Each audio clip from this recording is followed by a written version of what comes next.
My name is Femi. I am from Ijebu-Igbo, Ogun State, Nigeria, and I had GBS. My journey with GBS started in the year 2011. I was working in the bank, and I was just, busy at my work, but suddenly I started feeling numbness at the tip of my fingers and at the tip of my toes. The numbness spread, to the whole of my body. This took the space of 2 days. It continued. It started presenting again with sore throat, very severe sore throat. And then I started feeling weakness that started from my from my ankles. It grew to my knees, to my waist, and then within a week, the whole of my body was paralyzed. I came down with GBS at a strategic time in my life. I was married for barely a year, and a year after my marriage, I was blessed with a set of twins, 2 girls. So these girls were 5 months old when I became healed. And by the grace of God, I'm fond of them. I used to carry them, play with them a lot, and they're just getting used to their dad. Dad is a great person, assisting my wife. We had no house help, nothing like that. Then GBS came. So they were looking at their dad, helpless, couldn't lift his hands, can't stand up, can't play with them, always moody, depressed. In my mind, sincerely, I thought it was a spiritual attack. So I was like, okay, I'm an African. We attach, spiritual significance to things. So I'm like, okay, so they've seen a bright future, whoever they are, and they wanted to do something to frustrate my life, and maybe this is spiritual, maybe this is, a lot of thoughts, because I have no idea whatsoever of what this is.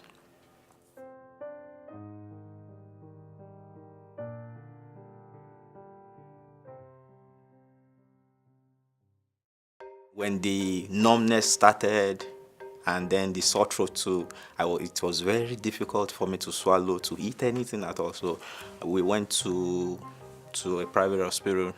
I was admitted, and they diagnosed malaria. I was in that hospital. They gave me IVF, because I couldn't eat. And for 3 days we were there. There was no improvement. I went to this hospital I was able to lift my legs, of course with difficulty. But by the time we were discharged, I was discharged on a wheelchair because I couldn't walk again. So for 3 days, then from there they referred us to ENT, ear, nose and throat, where I was checked again. They couldn't diagnose me correctly. Then we were now referred to the teaching hospital. So that was where we met a physician who had experience.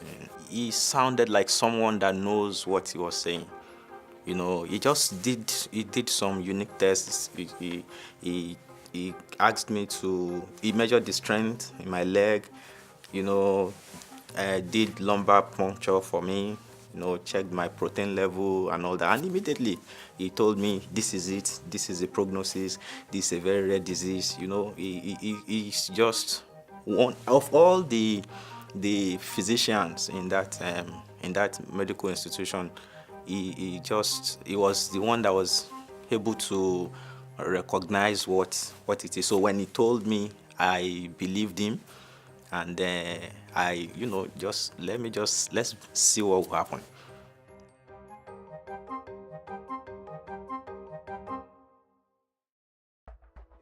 I was in the hospital for 5 weeks. I was treated with steroids and intense physiotherapy. Intense, like morning, afternoon, and night. And then my diet was also supplemented with strict advice from the doctor. And after 3 weeks, truly the growth stopped. I mean, the ascent, it was ascending. So it stopped, and then by itself, like it started going back. Then I was discharged to continue rehabilitation at home. But that complete healing didn't come until after 6 months. At least that I was able to stand. Let me not use complete. I was able to stand, or I wasn't able to stand to use my legs until after 6 months. So after 6 months, I was able to stand, but my hands are still not too strong. So I continued the physiotherapy for another 9 to 12 months before I can say, okay, I regained 80% of my functionalities.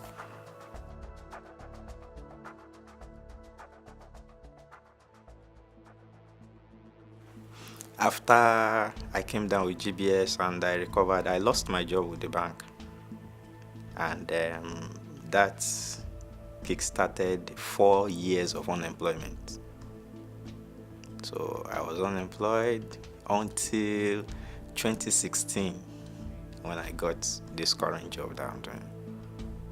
Well, family, we've been strong. We went through it together. We were together prayerfully, words of encouragement and support, and we are stronger now. The storm is over for Daddy.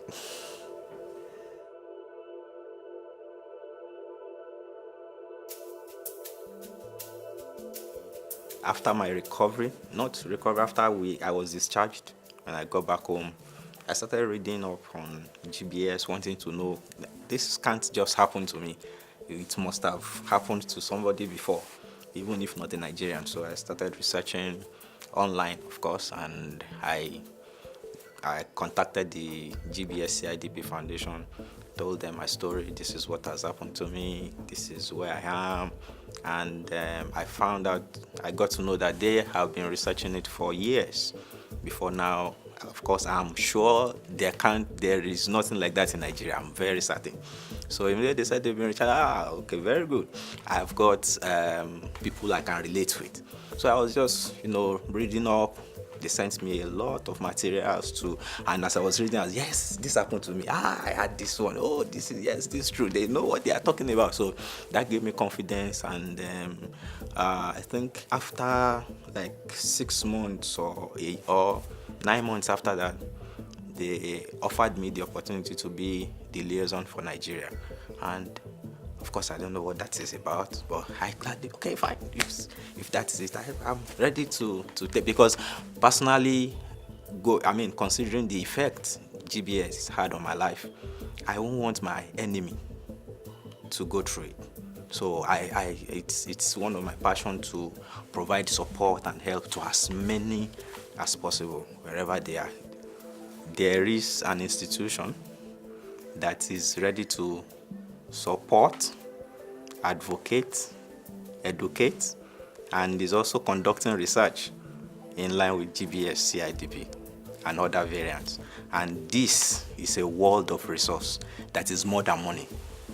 It's more than just handling you cash just to survive. Knowing what you are passing through, knowing the possible prognosis, and getting an understanding, getting to know that people have been through this and they are doing better for themselves, and even willing to volunteer to help others.